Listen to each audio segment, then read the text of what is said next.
Breaking news mga kapatid, Houthi muli na namang nagbabalik at nagsasagawa ng pag-atake sa Red Sea, kung saan inatake nito ang mga barko na dumadaan sa Red Sea. Ito ay matapos bantaan ng Iran ang Israel sa mga gagawing pag-atake nito sa embassy ng Syria. Noong una, hindi alam kung saan ang galing ang mga pag-atake na ito dahil biglaan lamang ang mga pagsabog sa Red Sea. At makalipas ang 72 hours, napag-alaman na Houthi rebels ang may kagagawan ng mga pag-atake. Nagpahayag ng puwersa ang Houthi sa Yemen nitong linggo na kanila nang inilungsad ang mga pag-atake gamit ang drone at missile mula sa mga barko ng British, Amerika at Israel. Ito daw ang kanilang kampanya o suporta sa mga Palestino na nasa Gaza at patuloy na nakikipagdigma. Sinabi ng grupong Houthi na target nila ang mga barko ng British at ilang US frigate sa Red Sea. Samantala, sa Arabian Sea naman at Indian Ocean, inatake ng Houthi ang dalawang sasakyang pandagat ng Israel na patungo sana sa mga pantala ng Israel. Ang Houthi ay gumagamit ng dalawang paraan para sa kanilang pag-atake.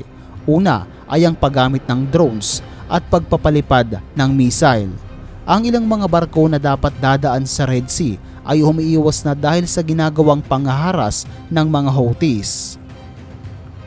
Ang mga pag-atake na ginagawa ng Houthi sa mga barko sa Red Sea ay isa na namang hudyat para magkaroon ng isa na namang digmaan. Netong ang mga nakalipas na buwan, ang Houthi rebels ay hindi na mababalitaan sapagkat natigil ang kanilang operasyon o pag-atake sa Red Sea. At netong ang linggo, muli silang gumawa ng mga pag-atake at malamang hindi papayag ang Briton, Amerika at Israel na hindi gaganti sa mga ginawang pag-atake nito sa mga barko ng allies. Ayon pa sa mga Houthi na hindi sila titigil hanggat hindi tinatantanan ng Israel ang Gaza Strip. Kung patuloy na aatakihin ng Israel ang Gaza, hindi titigil ang Houthis sa pag-atake sa Red Sea. Pero teka, ano nga ba muna ang Houthi? Ang Houthi ay nagmula sa Yemen at sinasabing 25% ng populasyon ng Yemen ay mga Houthi. Ang Houthi ay kilala din sa tawag na Ansar Allah o Supporters of God. Ito ay Shia Islamist political and military organization na nagmula sa Yemen noong 1992. Ang leader nito ay si Hassan al-Houthi. Hinawakan niya ang Houthi sa loob ng mahabang panahon at pinagtibay. Ngunit noong 2004 namatay si Hassan at pinagpatuloy naman ng kanyang kapatid na si Abdul Malik Houthi ang nasimulan nito. Pero sa kasalukuyan ang Houthi ay tinuturing na mga terorista o rebelde dahil sa mga ginagawang krimen nito tulad ng mga pagpapasabog, pagkitil at pag-atake sa kanilang kalaban. At yan ang Houthi. Sa kabilang dako naman ang India at China ay nagkakaroon ng matinding sigalot sa border nito at ang India ay inalabas na ang kanilang mga elite force. Ano yon? Eto. You'll never know the things we know.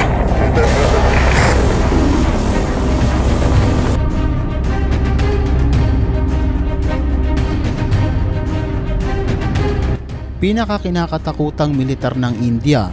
Alam mo ba kapatid na ang India ay may mga grupo ng mga militar kung saan ito ang pinakamatinik sa lahat ng digmaan at kinaiilagan ng ilang mga bansa. Ito ay grupo ng mga militar kung saan dumaan sa isang napakahirap na training para maabot ang ganitong klaseng galing sa pakikipaglaban. Pero bago tayo magpatuloy ay mag-subscribe ka na. Nag-upload ako ng isa o higit pa sa isang linggo. Marcos, hindi ito presidente ng Pilipinas kundi ito ang tawag sa pinakamatinik na marine sa India. Unang naisip ang Marcos noong 1985, ito ay ang Marine Commando Force ng India at noong 1987, tuluyang nabuo ang grupo na ito. Ito ang espesyal na puwersa ng Indian Navy at ang mga miyembro nito ay nagtraining pa sa US Navy SEAL at British Special Force.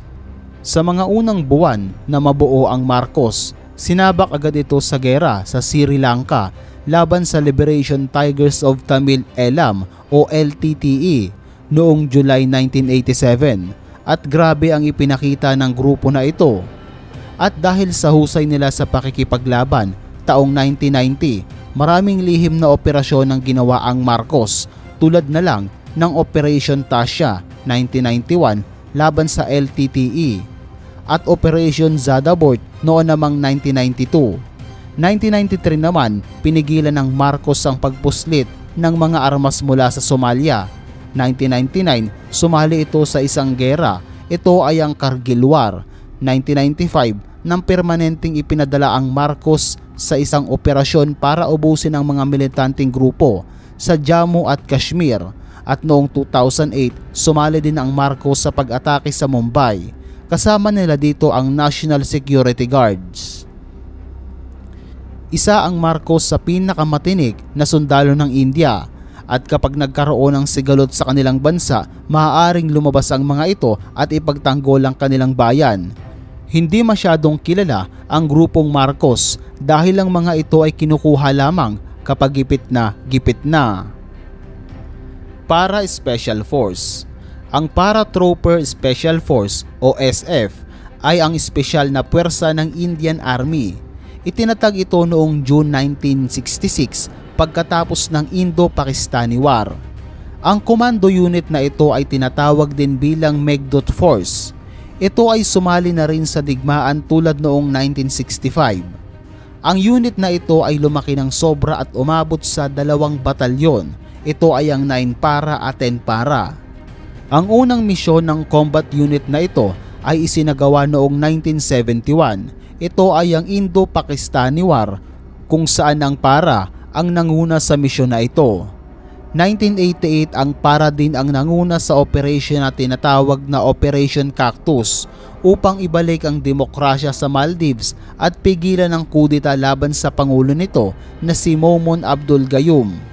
At sa huling bahagi naman ng 1980s, ang para SF ay pinadala din sa Sri Lanka kung saan sila ang nanguna sa helicopter-borne assault at security operations. 1990s, ang para ay muling ipinadala sa Kashmir upang kalabanin ang mga terorismo. 1999 naman, naganap ang isang Operation Raid Ambush. Sumali din ang mga ito sa Operation Kukri sa Sierra Leone upang iligtas ang 223 na mga sundalo. At alam mo kung sino ang nagpadala sa para sa lugar ng Sierra? Ang UN o United Nation, dahil malaki ang tiwala nila sa grupo na ito na magtatagumpay sila sa laban. 2015 to 2016, ipinadala din ang US sa Myanmar dahil sa nagaganap na sigalot. Ganyan kalupit ang Special Force ng India. Garud Commando Force. Ang Garud Commando Force ay ang espesyal na puwersa ng Indian Air Force o IAF. Ang kanilang mga tungkulin ay ang counter-terrorism, pagligtas ng mga bihag, pagbibigay ng seguridad at pagbabantay sa himpapawid. Itinatag ang unit na ito noong February 6, 2004. Bago ka pumasok sa Garud Commando Force, kailangan mo munang sumabak sa 52 weeks basic training bago tuluyang sumabak sa Special Operation Training, Basic Airborne Training at iba pang pamamaraan na magagamit sa digmaan. Ang ginagawa ng mga Garud ay direct action, special reconnaissance, pagliligtas sa mga piloto, pagtatag ng airbase, pagbibigay ng air traffic control sa mga airbase, pagsira ng iba't ibang mga assets ng kaaway tulad ng radar, pagsusuri sa mga airstrike na ginagawa ng India, pigilan ng pagpasok ng missile sa bansa at itaboy ang panganib. Isa ang Garud Commando Special Force sa pinakamahigpit sa pagbabantay sa seguridad ng himpapawid at hindi basta-basta ang mga ito dahil bukod sa pagbabantay ay napakatinik din ito pagdating sa digmaan. Ang tatlong grupo na ipinakita ko ay ang pinakamatinik sa lahat ng puwersa ng India.